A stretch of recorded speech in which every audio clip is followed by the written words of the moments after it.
এটা তো 27-28 বছর, 5 টাকা 3 টাকা, এই একটা চাকরির জীবনের মতো আছি আর কি। যেমন রিক্সা চালাইলে 500 পাইতাম, রিক্সা চালানির মতো এর নিজে একটা কিছু করিয়া চলতেছে।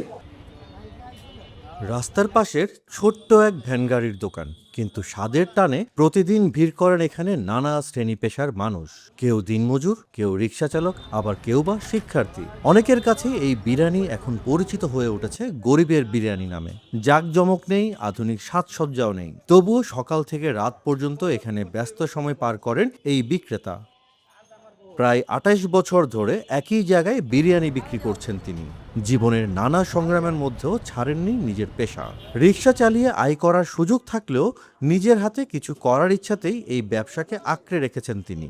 বছরের পর বছর ধরে ক্রেতাদের সঙ্গে তৈরি হয়েছে অন্যরকম সম্পর্কও। এটা তো 27-28 বছর, 5 টাকা 3 টাকা, এই একটা চাকরির জীবনের মতো আছি আর কি। যেমন রিক্সা চালাইলে 500 পাইতাম, রিক্সা চালানির মতো এর নিজে একটা কিছু করিয়া চলতেছে। হ্যাঁ, ইনশাল্লাহ আমার খাবার খুবই ভালো, যে কাস্টমারেরাই বলে আজ অনেক বছর ধরে বিক্রি করি, তো তার জন্য এদের সাথে অন্যরকম একটা পরিচিত, অন্যরকম একটা আয়া মামা দেও, এরকম একটা ভালোবাসা হয়ে গেছে। স্থানীয়রা বলছেন, শুধু কম দাম নয়, খাবারের মান নিয়েও বেশ সচেতন এই বিক্রেতা। প্রতিদিন রান্নার পর নিজেই প্রথমে খাবার খেয়ে দেখেন, এরপর পরিবেশন করেন ক্রেতাদের। এই ছোট্ট অভ্যাস থেকে ক্রেতাদের আস্থা তৈরি হয়েছে বলে মনে করেন নিয়মিত খেতে আসা মানুষজন। হ্যাঁ অবশ্যই, আমারটা আমি খাবো না, আমি একবার খাই আবার নেই, ভালোর কারণে। কম দামের কারণে অনেকেই মজা করে নাম দিয়েছেন গরিবের বিরিয়ানি।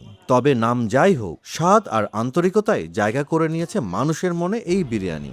দিনমজুর থেকে শুরু করে শিক্ষার্থী, অনেকের কাছে এটি এখন স্বস্তির এক প্লেট খাবার। আমি নামে রাখছি এটা গরিবের বিরিয়ানি, তো এই কারণে গরিব দেখি এখানে আসি খাইতে। দাম কম হলেও স্বাদে কোনো কমতি নেই, এমনটাই বলছেন এখানে খেতে আসা মানুষজন। কেউ শুধু খাবারের জন্য আসেন, আবার কেউ আসেন পুরনো সেই পরিচিত স্বাদ আর মানুষের টানের কারণে।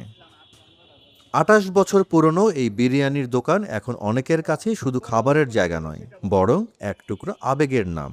যেখানে নিত্যপণ্যের দাম বাড়ায় সাধারণ মানুষের খাবারের হিসাবও বদলে যাচ্ছে, সেখানে ৫০ টাকার এই বিরিয়ানি যেন অনেকের জন্য স্বস্তির ছোট্ট ঠিকানা। তবে প্রশ্ন হলো, সময়ের সঙ্গে বাড়তে থাকা খরচের বাজারে কতদিন টিকে থাকবে গরিবের বিরিয়ানির এই স্বাদ আর স্বস্তি?